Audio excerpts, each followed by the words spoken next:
If you've ever been 21 and so desperate for money that you did something you swore you'd take to your grave, something that started with a single photo and ended with a neighbor knowing your deepest secret, hit subscribe right now and comment, "I've had a money secret, so I know I'm not the only one." Because this is the true story of how, at 21, I started selling my private pictures online to strangers for cash. And the day I found out my biggest buyer was the 45-year-old man living next door. My name is Olivia. I'm 25 now, but this all started 4 years ago. I was a junior at community college studying graphic design, because I thought it might someday turn into easy money. My parents divorced when I was 15, and neither had much to give. My mom worked 2 waitress jobs. My dad sent checks when he remembered. Tuition, books, rent, it was all on me. I lived in a tiny studio apartment that smelled like old pizza, no matter how much I cleaned. I worked part-time at a coffee shop, and after bills and groceries, I was lucky to have $50 left each month. Some weeks I lived on ramen. Some weeks I skipped meals just to make it last.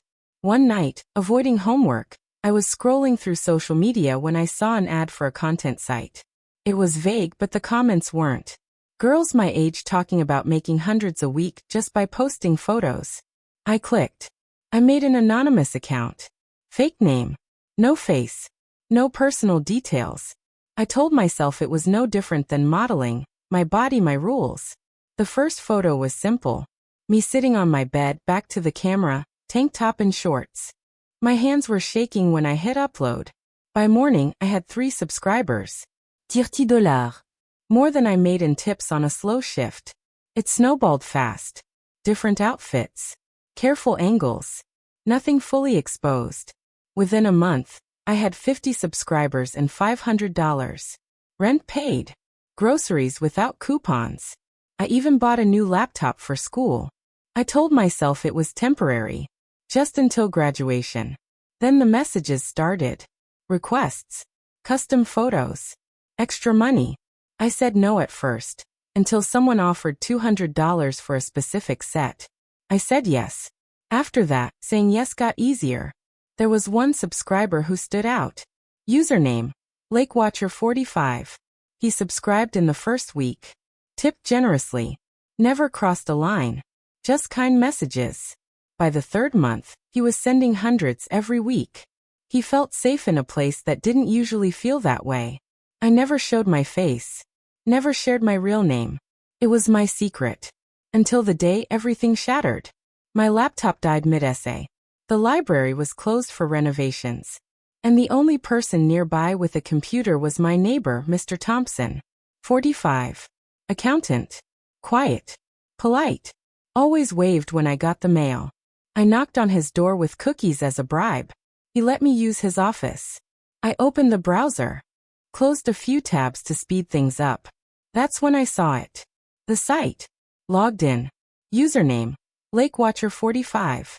My photo stared back at me from his screen. He walked in holding coffee and froze when he saw my face. We didn't speak for a long time. I begged him not to tell anyone. Told him everything. How it started, why I did it, how trapped I felt. He listened. Then he said something that changed my life forever.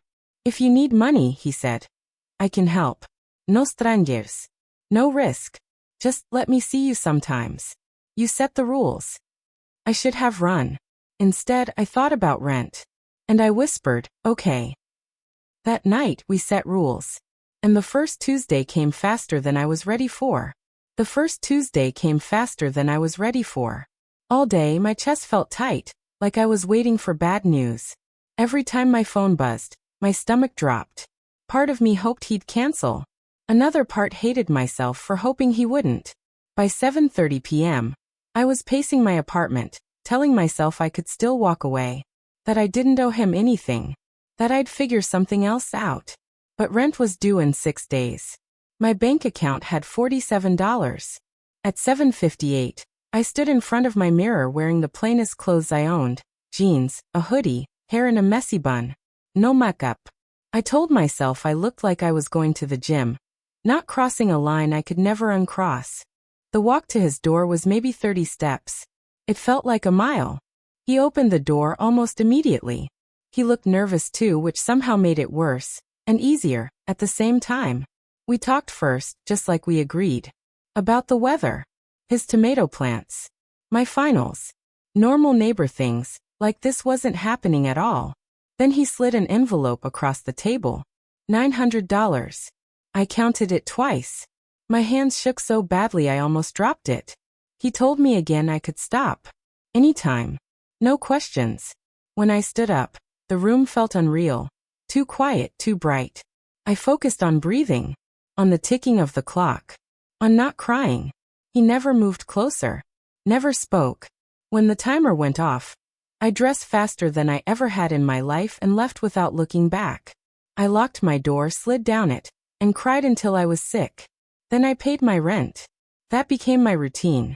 Tuesdays, Fridays, always the same rules, always the same envelope. And every time I told myself it would be the last. But life got easier in ways that scared me. I stopped counting grocery prices. I replaced my broken phone. I even helped my mom with a bill once. And that made it harder to stop. The guilt sat heavy, but desperation is louder than shame when it knows exactly how to pay your bills. Then one night, something changed. I showed up, and he didn't look at me the same way. Not respectfully. Not distant. He started talking about us. About how this felt special. I stopped him immediately. That was the rule. The look on his face wasn't anger. It was disappointment. And that scared me more. I went home that night and didn't sleep.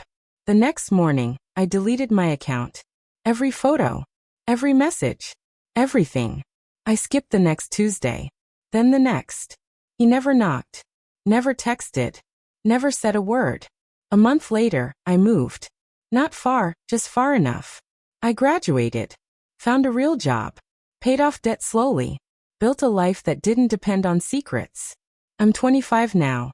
Most days I don't think about it.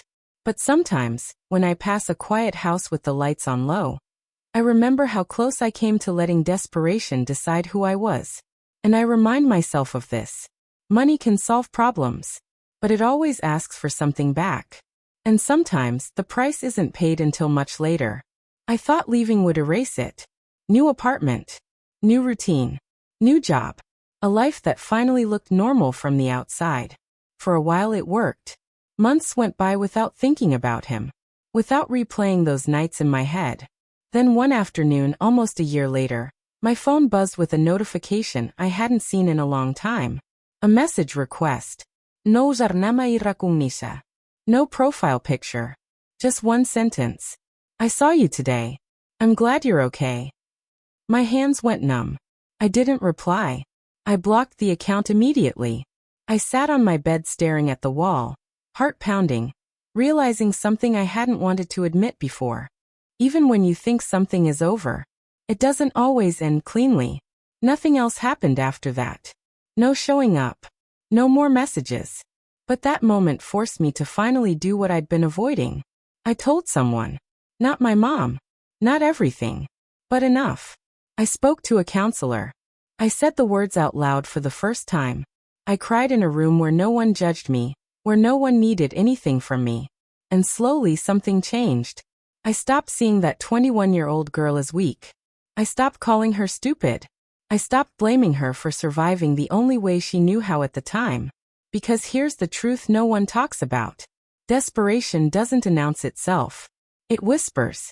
It convinces you that crossing one small line is better than drowning. And sometimes it is. But survival should never be confused with freedom. I'm not proud of what I did. I don't glamorize it. I don't recommend it. But I also refuse to hate myself for it anymore. I paid off my debt. I built a career. I learned how to ask for help before things fall apart. And I learned that silence is only dangerous when it keeps you trapped. If you're watching this and you're in that place right now, where money feels like a cage and shame feels heavier than fear, please hear this. You are not broken. You are not alone. And this moment does not get to define your whole life.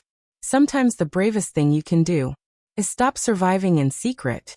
If this story stayed with you, don't forget to subscribe, because some truths are only told when someone is brave enough to share them.